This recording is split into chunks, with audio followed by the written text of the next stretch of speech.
Chapter 40 पराजय। जब Caroline के लड़ाकों ने जंगल पर हमला करना शुरू किया तो वे दो टुकड़ियों में बंट गए। एक में लामिनाई और मा थे, दूसरी में यूटा था, जो दक्षिणी जनजाति के मुखिया मकर का बेटा था। जब दक्षिणी जनजाति का नाश हो गया था तब लगभग 14 साल का एक लड़का उताली बच गया था। वह, कुछ बूढ़े आदमी और कई ऐसी महिलाएं जो बच्चे पैदा नहीं कर पाई थीं।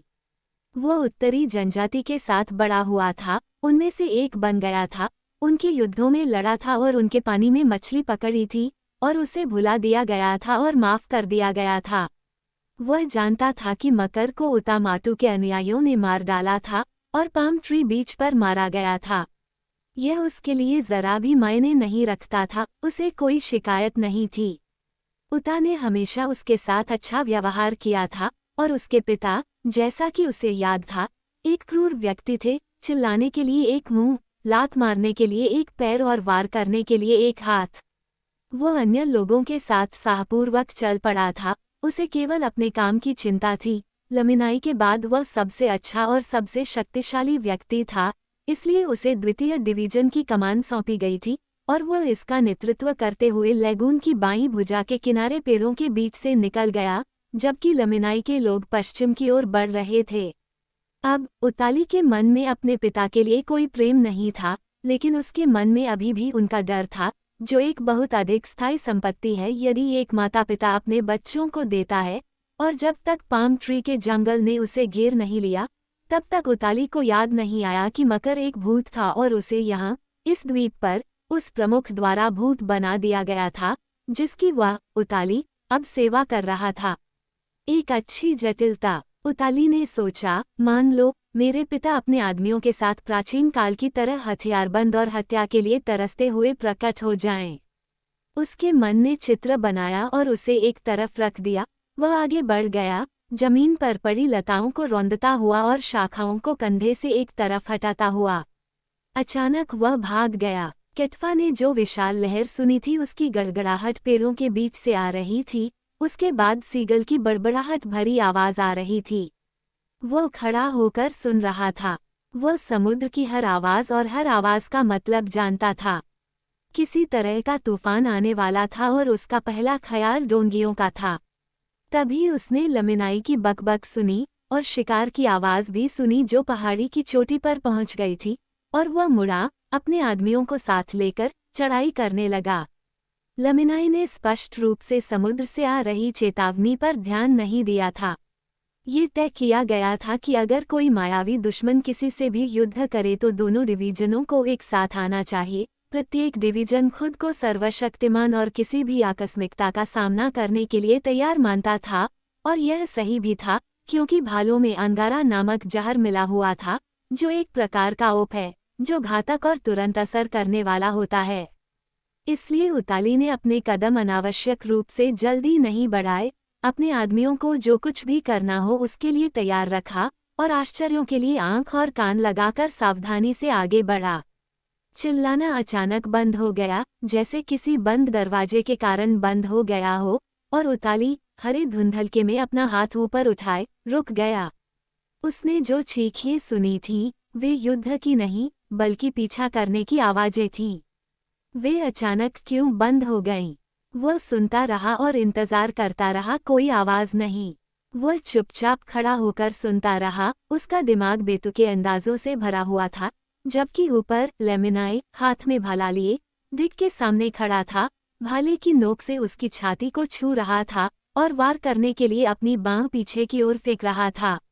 जब लामिनाई के दल ने काटाफा को देखा तो ऊपर से एक चीख सुनाई दी, तथा उताली ने इसे युद्ध की चीख समझकर पेड़ों के बीच से ऊपर की ओर दौड़ लगाई। उसके पीछे उसके आदमी भी थे, जो लामिनाई की सहायता के लिए आगे आए। वे 20 कदम भी नहीं चले थे कि उन्हें पता चला कि उन पर हमला किया जा रहा है। पेड़ों के बीच से उनकी ओर एक सेना उमड़ रही थी। केवल एक तात्कालिक समाधान था, लामिनाई का विभाजन पूरी तरह से और चुपचाप नष्ट हो गया था और विध्वंसक आ रहे थे, भूत और बुरी आत्माएं, निस्संदेह भूतिया मकर के नेतृत्व में। मकर के आदमी आ रहे हैं, मकर के आदमी आ रहे हैं। मौत, मौत, उताली चिल्लाया, लेकिन वो मुड़कर भागने की हिम्मत नहीं जुटा पाया, जैसा कि वो किसी जीवित दुश्मन से बचने के लिए कर सकता था। फिर उसने अपने भाले से एक काले आकार पर वार किया जो आगे के अंधेरे से उसकी ओर झपटा, लेकिन वह चूक गया और गिर गया। उसकी मौत हो गई, जबकि वह आकार भय और क्रोध से चिल्लाते हुए उसके ऊपर दबाव डाल रहा था। लामिनाई के सभी अनुयायी उस लड़की के भूत के दर्शन से घबरा गए, जिसे शार्क ने खा लिया था और जो अब भूतों से भरे स्थान के पेड़ों के बीच से नीचे की ओर भाग रही थी। वे केवल ये चिल्लाना चाहते थे कि मकारा के लोग उन्हें खत्म करने आ रहे हैं। मकारा, वह भयानक सरदार जिसे उनके पिता और भाइयों ने यहीं मार डाला था। दक्षिण से आती हुई नई हवा की चीख, पेड़ों की तेज आवाज और चांदनी और छाया की बारी बारी से आती हुई बड़ी बड़ी फुहारें उनके क्रोध और भय को पागलपन की हद तक बढ़ा रही थीं। और जब उन्होंने उताली और उसके योद्धाओं को देखा और उन पर हमला किया और बारी बारी से उन पर हमला किया गया, काल्पनिक भूतों पर हमला कर रहे थे, तो धरती पर कुछ भी उस लड़ाई की तुलना नहीं कर सकता था और स्वप्नलोक में भी कुछ नहीं।